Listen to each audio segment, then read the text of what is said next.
Hello viewers, let us discuss the topic Security and Political Economy, Diverse Perspectives.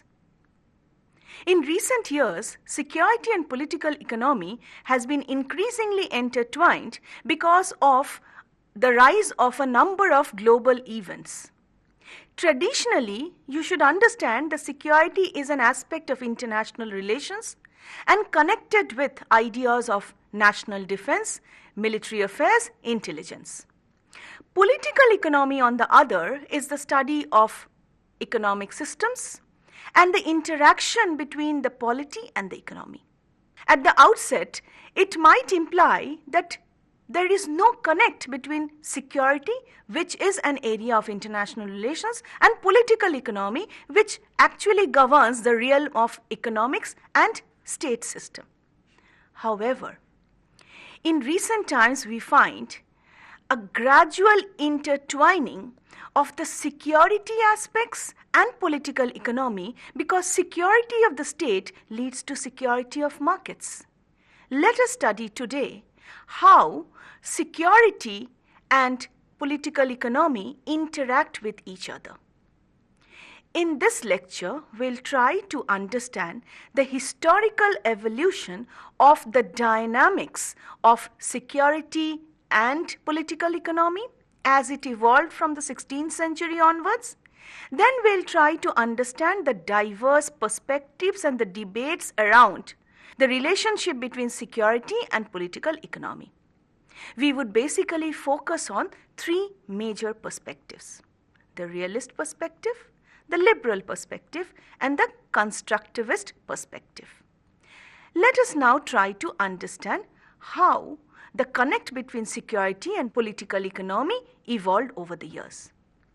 Before we move on with this connection, we need to understand the security. Security studies concerns itself with two dynamics. We call it traditional security studies and non-traditional security studies. Traditional security studies concerns itself with studies of military systems, national defense, intelligence, and the like. Non-traditional security systems, which is rapidly evolving as a sub-discipline of international relations, is the study of human security. Now let us try to understand within this backdrop how the concerns of security and political economy evolved since the 16th century. Now, as I just said, mercantilism can be used, the theory of mercantilism can be used in order to explain the rise of security concerns within political economy. Now, what is mercantilism? Mercantilism is an economic system that aims to promote national wealth and power by restricting imports and promoting exports through a protectionist regime.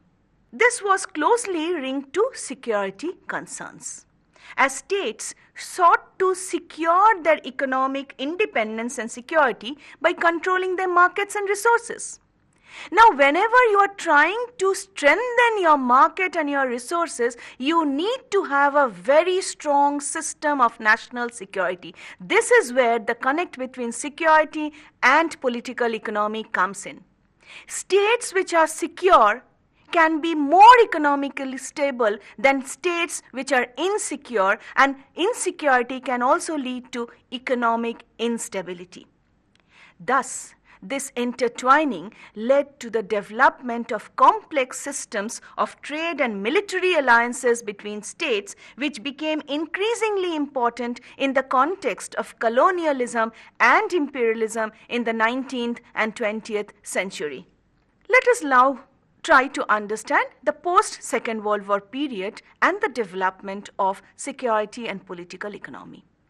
After the Second World War, the relationship between security and political economy took a new dimension as the United States emerged as a global dominant power, and the Cold War between the United States and USSR dominated international politics.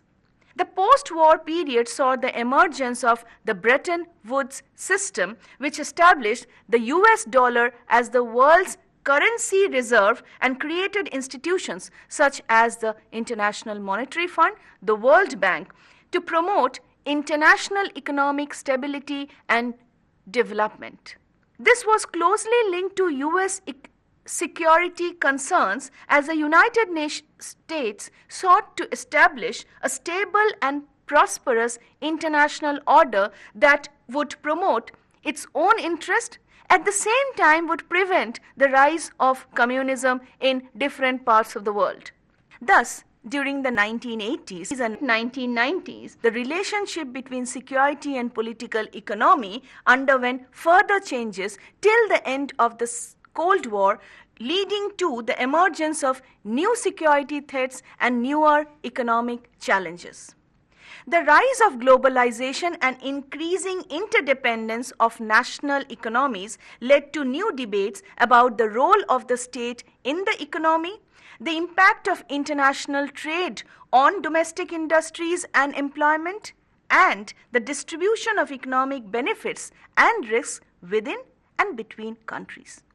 Not to forget the fact that the 9/11 attacks and the subsequent war on terror also led to new debates on security strategies, the relationship between security and civil liberties, the role of military intervention in promoting security, and the impact of conflict and instability in economic development.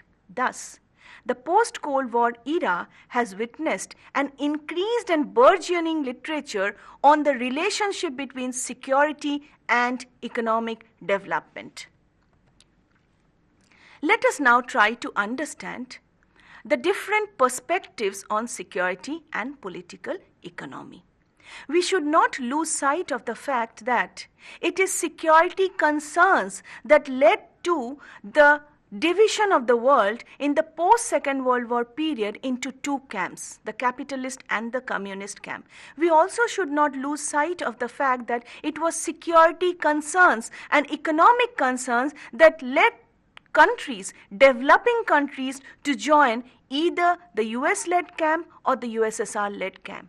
Even you need to understand that the rise of transnational organizations like European Union, or the growth of international regional organizations like ASEAN, SAARC, NATO has also been influenced by the growing concern for security and economic development. Countries join or create alliances keeping in mind the security concerns as well as your development concerns. Therefore, a country would join ASEAN or SAARC or NATO or would be a part of the Marshall Plan would all depend on whether the security and the development concerns will be met by such organizations. In this backdrop, we'll first start with the first perspective to understand the relationship between security and political economy. The realist perspective.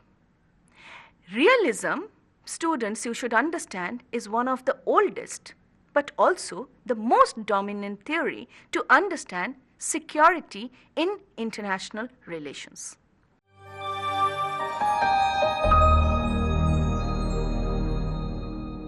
We would try to first give you an understanding of the main features of realism and how realism can explain, analyze the dominant concerns of security and economic issues.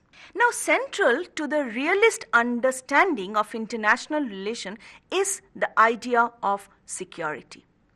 Realism sees the insecurity of states as the main problem in international relations. You need to understand that it is insecurity which leads to growing alliances or treaties between countries.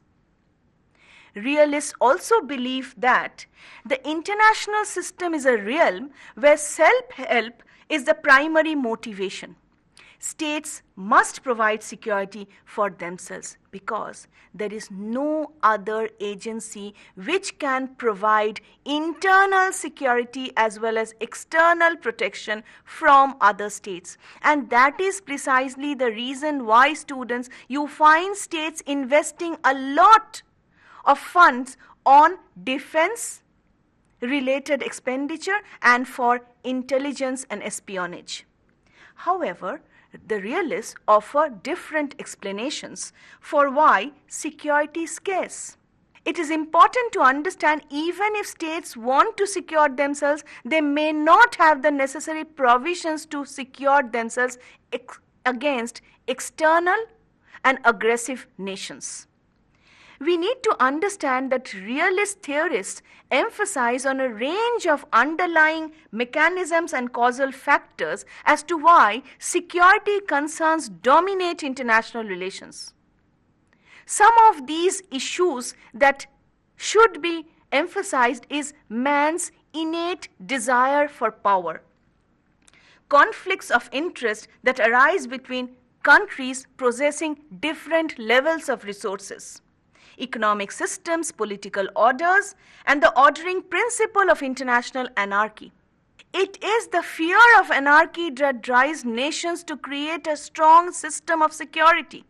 They also propose numerous factors that can intensify or ameliorate the basic security problem, such as polarity, shifts in the overall balance of power, and the offense-defense balance, as well as domestic politics. Furthermore, realism outlines a series of strategies that states can pursue in order to maximize their security, such as maximizing power, international alliances, arms racing, socialization, innovations, and joining institutions, and regulating certain forms of diplomacy or engaging themselves in various forms of diplomatic negotiations. Scholars continue to debate the conceptual foundation of security and the relationship with political economy across nations. Realism has also been criticized because of its strong emphasis on political interactions and international security. However, despite this, a wide range of political economists have used realist understanding to describe economic relationship between countries. Realism is relevant in international political economy because power and military capabilities depend on capital accumulation and economic development. You have to be economically powerful in order to be politically relevant in international relations. In other words, economic power is the basis of political power and security. Therefore, if you see around the world, countries which are economically powerful are also politically powerful. And this holds the same also for countries which are economically weak are also militarily insecure and politically weak. Therefore, a wide range of economists have developed mercantilism and economic nationalism in the study of economic relations. Thus, please understand, students, that this entire relationship between economy and polity is based on a zero-sum game of the world economy. Ultimately, all power equations between countries, among countries, revolve around political economy. In fact, countries which offer security and countries will take security is also governed by the relationship between strong and weak economic systems. In the 19th century, economic nationalists proposed industrialization as the key to gaining economic and military power based on two key principles. Now, we need to understand that one of the reasons behind industrialization was not just strengthening of the national economy. It would also be an aid to being politically more powerful. Now, the two key principles which international political economy experts have emphasized on: industrialization allows development of a strong military industry and the creation of improved weapons, Only when you have economic resources and necessary capital will you be able to invest in military and defense equipment. Secondly, manufactured goods have a higher value added than raw materials. Therefore, they are necessary to achieve trade surplus. And that is the reason why students, please understand that just by having a rich source of raw materials will not make you economically developed. You need to exploit these raw materials in order to produce and manufacture finished goods, and these finished goods will help you in creating trade surplus.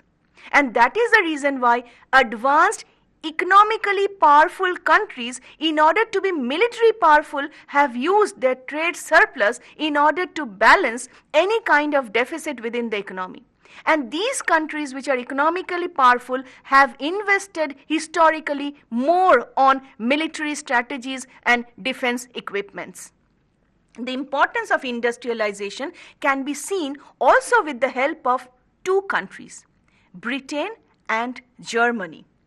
When Germany challenged the dominant position of the British Empire after its Industrial Revolution because German producers faced limitation within their market while Britain could rely on its extensive colonies. One of the plausible reasons why Britain dominated the 19th and the early 20th century world economy was because of her explicit expansion of economies around the world. On the other hand, you can also see the decrease of dominance of Britain during the Cold War as well as the after the Cold War period, where you see US emerging as a dominant power. This can also be explained in terms of international political economy. You also need to understand that the struggle for colonies between the world's most powerful nations was one of the primary causes of the First World War, because these colonies gave them access to economic power, political power, and military power. This also enhanced their military security at the same time. However, in the years following the Second World War, the majority of the colonial empires collapsed. With the collapse of these colonial empires, their economy also degraded, resulting in less spending on military strategies. Some economists argue that the reason for this was that the development gap between the center and the periphery in the colonial system was so large that the population of the colonies could no longer afford to buy products from the colonizers. Nevertheless, independent states of the peripheries today are still exporting raw materials and importing technological know-how from developed countries, leading to uneven development and a growing dominance of the West. If you have noticed, students, developing countries are inherently dependent on the West for security strategies also, because they do not have the necessary funds at their disposal to invest in military research and weapon development. Contemporary perspectives of realism have indicated the relevance of security in the study of economic relations. One of the foremost realists was E.H. Carr, who made a beautiful statement, and I quote him: "The science of economics presupposes a given political order and cannot be profitably studied in isolation from politics," unquote. In essence, this is because economic strength underlines political power. The larger the economy, the more advanced national defense it can afford. The same argument was put forth by our very own Indian realist Kautilya centuries ago, as far back as 3rd century BC, when he said, "Economics is the basis of political power, and therefore a country needs to strengthen its economic base in order to be politically, militarily secured and powerful." Conversely, E.H. Carr also made a very interesting statement. Damaging the economy of a rival state is as crucial as defeating its economies. So if you can crush the economy of your rival state, automatically that state will become politically insecure. Moreover, E.H. Carr also emphasized on another very important and interesting aspect, and that was the fact that economic power can be used as a tool to influence export of capital as well as control of foreign markets. And if you can control your foreign markets, you can also control the security system of the foreign markets. An example of this can be seen in the importance given to capital export as a means for United States, which is very popularly known in the international relations theory as the dollar diplomacy. Another example is the financial pressure France imposed on Austria way back in 1931, forcing it to abandon the project of a customs union with Germany. As for control over markets, it can be established through various forms of reciprocal trade agreements. For example, the British Empire buying commodities from states which were the main consumers of British coal and manufactured products. Therefore, purchasing power in the world economy has become a crucial international asset of political influence. The higher the purchasing power, the more political influence that can you exert in the world economy. This can be explained with the help of two theories. One is the hegemonic stability theory and the other one is the regime theory. Let us try to understand the key features of the hegemonic stability theory. In the 1970s and 80s, this particular theory was propounded. The main argument was that a hegemon establishes global economic rules, regimes, institutions, and sustains economic openness and stability among its members of the system, often as a means to an end. For example, the Roman Empire way back promoted free trade as a means of domination. After the Second World War, if you see the way United States of America set up the global economic system based on free trade and capital mobility, leading to the creation of international organizations such as the International Monetary Fund, the World Bank, as well as the World Trade Organization. You should also think of the Marshall Plan, which was an European recovery program, but it also helped USA to contain its power and ensure removal of trade barriers and facilitating economic growth among its partners. By doing so, what USA did was that it prevented Europe from falling into the hands of communism. Moreover, all the European communities that were established in order to strengthen European economies in the shadow of the Cold War. Some experts now associate the current crisis of the European Union with the external threat of the Cold War having disappeared. The meaning of integration has now been undermined. So the European Union integration was more prominent during the 80s and the 1990s than what it is now. In addition, it is argued that the decline of global economic leadership usually eliminates economic openness. A gradual decline of the British Empire after the First World War was characterized by growing protectionism. Some experts argue that the decline of the US will have a similar impact on the world economy. Now, this was about how a hegemon creates stability by creating institutions and bringing groups of countries within that particular hegemon's closeness. There's another theory which says that how creation of regimes enhance economic development, which aids and facilitates political security amongst nations. Now, the regime theory focuses on the fact that hegemony, as it is based on a set of rules and norms, it also builds regimes. Every hegemonic power tries to build a regime. If you just look into the capitalist regime and the socialist regime. In other words, the role of the international regimes is to determine the flow of economic goods and services across countries. And if you just look into the way the capitalist system and the socialist system worked and how trade was facilitated only between the capitalist countries and only between the socialist countries, tells you how regimes operate in the contemporary world. So political regimes also control the economic outflow of goods and services. Joseph Grieco emphasized the relative gains as well as the fact that these gains can be obstacles to international cooperation, because the moment you join a camp, you lose your independence to engage in any international treaty or alliance with a rival camp. And that is the reason why we find the rise of the non-aligned movement gaining popularity during the period of the Cold War. Joseph Grieco further argued that major states attempt to influence the designs of their regions in their favor. And I have given you the example of the capitalist and the socialist regimes created by USA and USSR respectively. We also need to understand that the study of these regimes become very important in understanding how the global political economy operates, taking into consideration both developed as well as developing countries.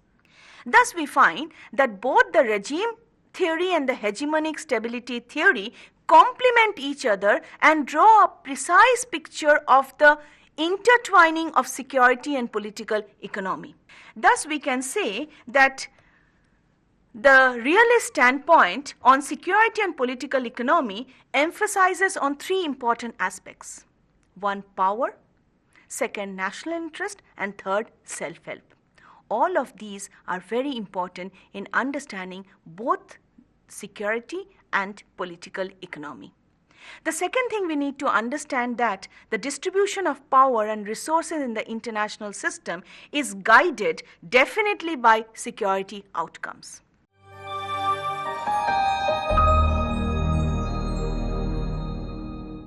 Now let us take on the liberal perspective.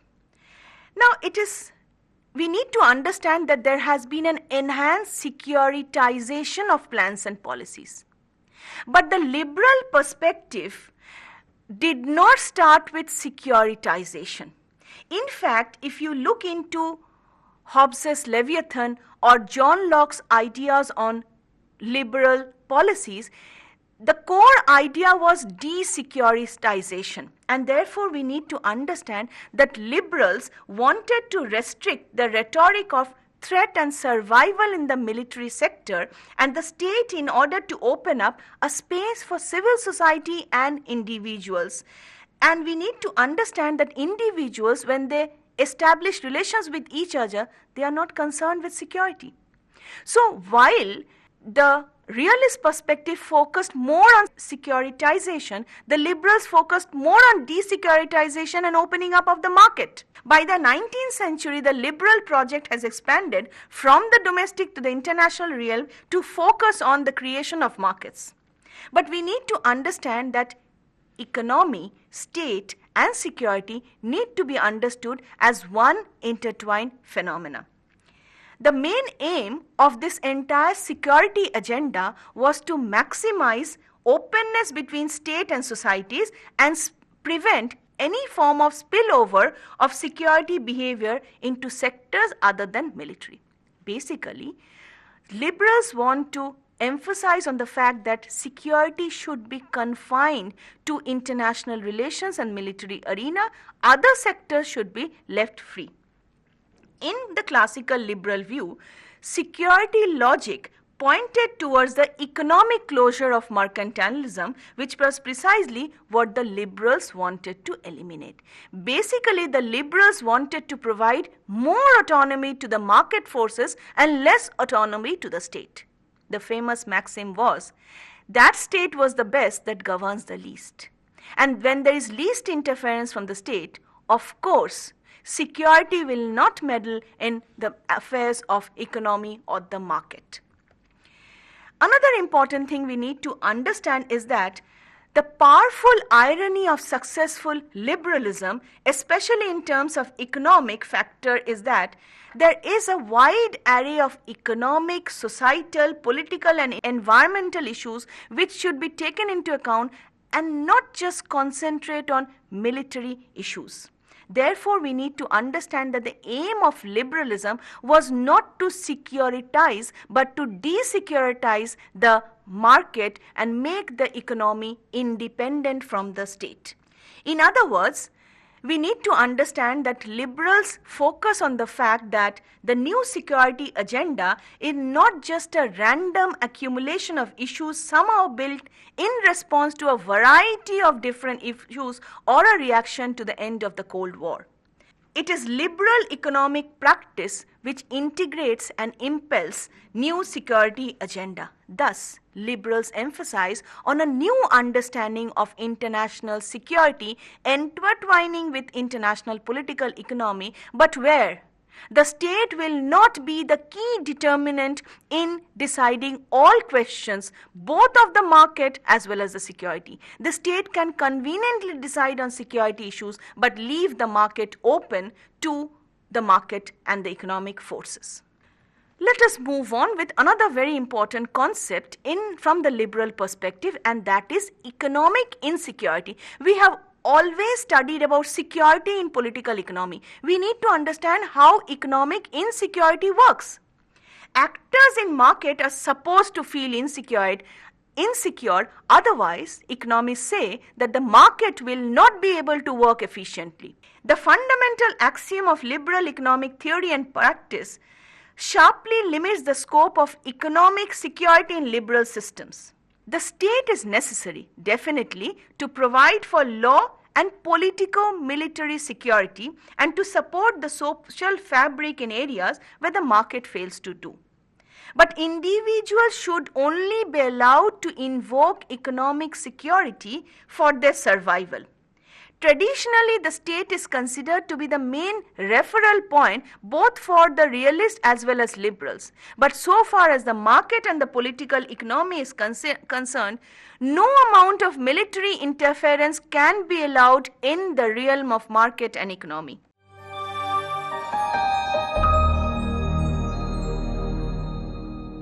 Let us now move on to the third perspective on economy and security, and that is constructivism. Constructivism offers a different analysis and examination apart from what has been said by realists as well as the liberals. In the wake of the end of the Cold War, international relations scholars are subjecting realism and liberalism to critical re-evaluation. In response to such critical evaluation has emerged a third school, what we call the school of constructivism. Constructivist theory is fast emerging as a significant alternative approach. It focuses on the importance of state identities to defining and understanding state interaction with others. Let us just give a brief definition of what constructivism is about. I would like to define constructivism taking on the definition provided by Alexander Wendt. He says that constructivism is a structural theory of international system that makes the three major core claims. Number one, states are the principal units of analysis for international political theory. Number two, the key structures in the state system are intersubjective rather than material. And third, state identities and interests are important constructed by these social structures rather than given exogenously to the system by human nature or domestic politics. The constructivist approach claims that state identities and interests are socially constructed. Therefore, understanding states' behavior means understanding international social context within which it evolves. The constructivist perspective on security and political economy emphasizes the importance of ideas and norms in shaping international behavior and international relations. Unlike the liberal and the realist theories, constructivist theorists emphasize on social norms, identities, beliefs which are fundamental according to them to the understanding of security and political economy. In the constructivist view, security is not just about military capabilities or territorial boundaries. security is also about social security. These constructions are not static, and according to the constructivists, the concepts of security is gradually evolving and changing with the passage of time. Rather than viewing economics as purely rational and objective field, constructivists argue that economic behavior is also influenced by social norms, cultural values, and political institutions. For example, a state's economic policies can also be shaped by social constructions of fairness, justice, equality, and equity. Furthermore, constructivists argue that economic interdependence can definitely have both positive and negative connotations. While economic cooperation can definitely bring about peace and stability, it can also lead to tensions and conflicts between countries. The perceived unfairness in trade and investment policies, for example, can lead to resentment and hostility among nations. These actors say the state economy market can also influence state behavior by producing new norms and values. Thus, the constructivists focus more on norms, values, behavior, identities than on core military concepts and ideas.